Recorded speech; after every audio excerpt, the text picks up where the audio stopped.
Hi, very good morning. Thank you for joining today's session. Today we are going to discuss another UAE tax update which is relating for a qualifying free zone person. So qualifying free zone person, there are a list of activities which considered as a qualifying activity. In this, out of these qualifying activity, one main activity call it distribution of goods and material from a designated zone. So recently FTA has been issued the FTA Decision Number 6 of 2026, which is clearly indicate that all the person who claim that distribution of goods and material from a designated zone, they have to be followed up the agreed upon procedure through a verified auditor.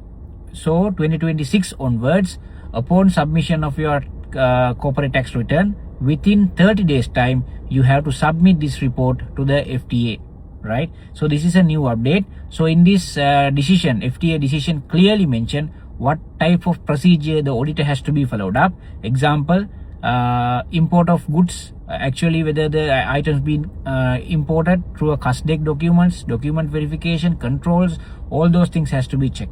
For a customer side, auditor has to be checked whether the customer should not be a final customer, it should be another retail customer. So they have to evaluate their trade license. There are a number of agreed upon procedures being published in this decision.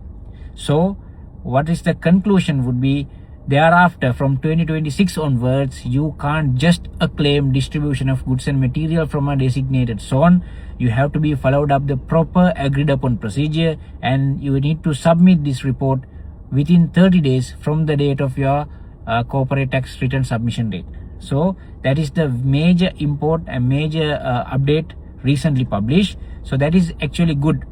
Some of the customers, some of the taxpayers just taking this benefit without proper evaluation. Now from 2026 onwards, they can't get this benefit because the agreed upon procedure, auditor has to clearly indicate final outcomes in this report. So this is the latest update. So thank you very much for joining today's session.